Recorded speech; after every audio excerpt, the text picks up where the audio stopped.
नारायण नारायण नारायण नारायण। श्रीमद् भागवत नवम स्कंद अथाष्टमोऽध्यायः। 8वां अध्याय सगर चरित्र। श्री सुखदेव जी कहते हैं, रोहित का पुत्र था हरित। हरित से चंप हुआ, उसी ने चंपापुरी बसाई थी। चंप से सुदेव और उसका पुत्र विजय हुआ। विजय का भरुक, भरुक का वृक और वृक का पुत्र हुआ बाहुक। शत्रुओं ने बाहुक से राज्य छीन लिया। तब वह अपनी पत्नी के साथ वन में चला गया।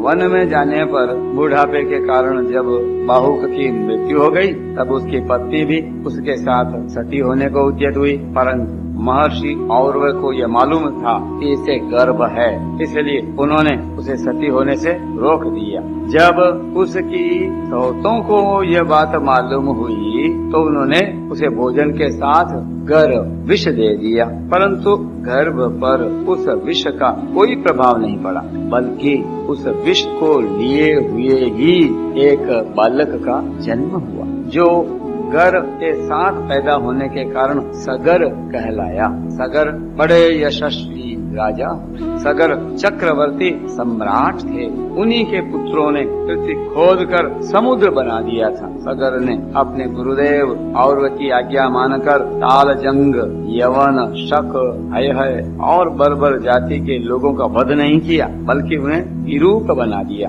उनमें से कुछ के सिर मुंडवा दिए, कुछ के मूंछ दाढ़ी रखवा दी, कुछ को खुले बालों वाला बना दिया तो कुछ को आधा मुंडवा दिया। कुछ लोगों को सगर ने केवल वस्त्र ओढ़ने की आज्ञा दी, पहनने की नहीं, और कुछ को केवल लंगोटी पहनने को ही कहा, ओढ़ने को नहीं। इसके बाद राजा सगर ने और ऋषि के उपदेशानुसार अश्वमेध यज्ञ के द्वारा संपूर्ण वेद एवं देवतामय आत्म स्वरूप सर्वशक्तिमान भगवान की आराधना की। उसके यज्ञ में जो घोड़ा छोड़ा गया था उसे इंद्र ने चुरा लिया। उस समय महारानी सुमति के गर्भ से उत्पन्न सगर के पुत्रों ने अपने पिता की आज्ञानुसार घोड़े के लिए सारी पृथ्वी छान डाली। जब उन्हें घोड़ा न मिला, तब उन्होंने बड़े घमंड से सब ओर से पृथ्वी को खोद डाला। खोदते खोदते उन्हें पूर्व और उत्तर के कोने पर कपिल मुनि के पास अपना घोड़ा दिखाई दिया। घोड़े को देखकर वे 60,000 राजकुमार शस्त्र उठाकर यह कहते हुए उनकी ओर दौड़ पड़े कि यही हमारे घोड़ों को चुराने वाला चोर है। देखो तो सही, इसने इस समय कैसे आंखें मूंद रखी है। यह पापी है, इसको मार डालो, मार डालो। उसी समय कपिल मुनि ने अपनी पलकें खोली। इंद्र ने राजकुमारों की बुद्धि हर ली थी, इसी से उन्होंने कपिल मुनि जैसे महापुरुष का तिरस्कार किया। ऐसे तिरस्कार के फलस्वरूप उनके शरीर में ही आग जल उठी, जिससे क्षण भर में ही वे सब के सब जलकर खाक हो गए। परीक्षित सगर के लड़के कपिल मुनि के क्रोध से जल गए, ऐसा कहना उचित नहीं है।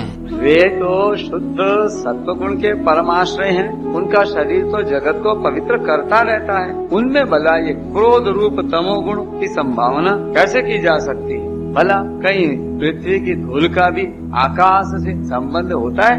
यह संसार सागर एक मृत्युमय पथ है, इसके पार जाना अत्यंत कठिन है। परंतु कपिल मुनि ने इस जगत में सांख्य शास्त्र की एक ऐसी दृढ़ नाव बना दी है, जिससे मुक्ति की इच्छा रखने वाला कोई भी व्यक्ति उस समुद्र के पार जा सकता है। वे केवल परम ज्ञानी ही नहीं, स्वयं परमात्मा हैं। उनमें भला यह शत्रु है और यह मित्र, इस प्रकार की भेद बुद्धि कैसे हो सकती है? कपिल भगवान की जय। सगर की दूसरी पत्नी का नाम था केशिनी।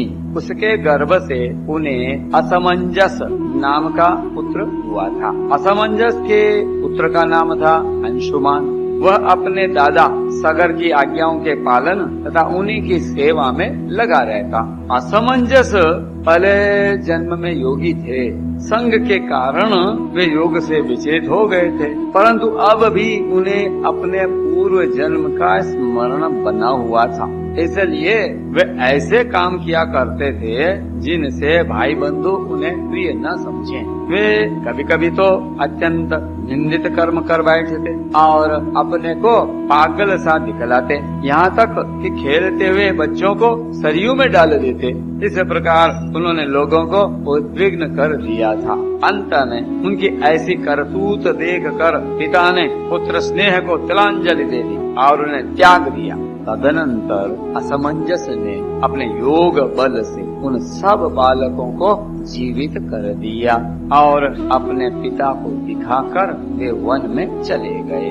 अयोध्या के नागरिकों ने जब देखा कि हमारे बालक तो फिर लौट आए, तब उन्हें असीम आश्चर्य हुआ और राजा सगर को भी बड़ा पश्चाताप हुआ। इसके बाद राजा सगर की आज्ञा से अंशुमान घोड़े को ढूंढने के लिए निकले। उन्होंने अपने चाचाओं के द्वारा खोदे हुए समुद्र के किनारे किनारे चलकर उनके शरीर के भस्म के पास ही घोड़े को देखा। वहीं भगवान के अवतार कपिल मुनि बैठे हुए थे। उनको देखकर उदार हृदय अंशुमान ने उनके चरणों में प्रणाम किया और हाथ जोड़कर एकाग्र मन से की स्तुति की। अंशुमान ने कहा, भगवान आप अजन्मा ब्रह्मा जी से भी परे हैं, इसीलिए वे आपको प्रत्यक्ष नहीं देख पाते। देखने की बात तो अलग रही, वे समाधि करते करते एवं युक्ति लड़ाते लड़ाते हार गए, किंतु आज तक आपको समझ ही नहीं पाए। हम लोग तो उनके मन, शरीर और बुद्धि से होने वाली सृष्टि के द्वारा बने हुए ये अज्ञानी जीव हैं, तब भला हम आपको कैसे समझ सकते हैं। संसार के शरीरधारी सत्वगुण, रजोगुण या तमोगुण प्रधान हैं। वे जागृत और स्वप्न अवस्थाओं में केवल ये गुणमय विषय पदार्थों, विषयों को और सुषुप्ति अवस्था में केवल अज्ञान ही अज्ञान देखते हैं।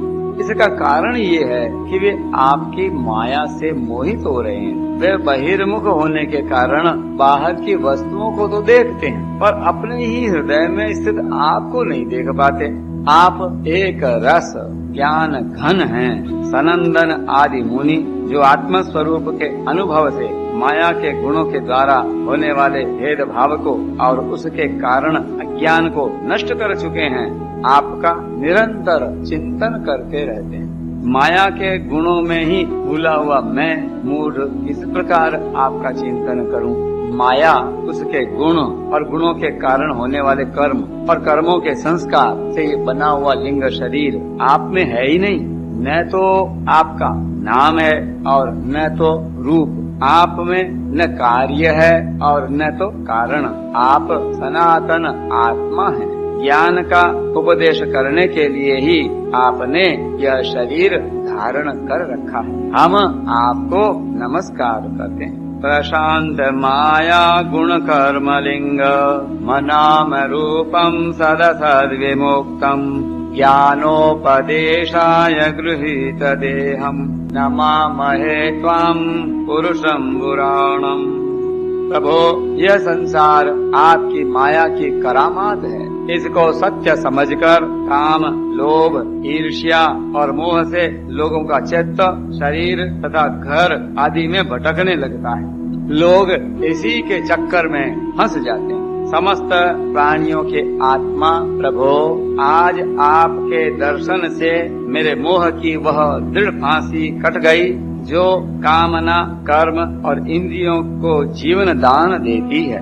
श्री सुखदेव जी कहते हैं, परीक्षित, जब अंशुमान ने भगवान कपिल मुनि के प्रभाव का इस प्रकार गान किया, तब उन्होंने मन ही मन अंशुमान पर बड़ा अनुग्रह किया और कहा, श्री भगवान ने कहा, बेटा, यह घोड़ा तुम्हारे पितामह का यज्ञ पशु है, इसे तुम ले जाओ। तुम्हारे जले हुए चाचाओं का उद्धार केवल गंगा जल से होगा और कोई उपाय नहीं। गंगा मैया की जय। इमे च पितरो दग्धा गंगाम्भोर अर्हन्ति न इतरा।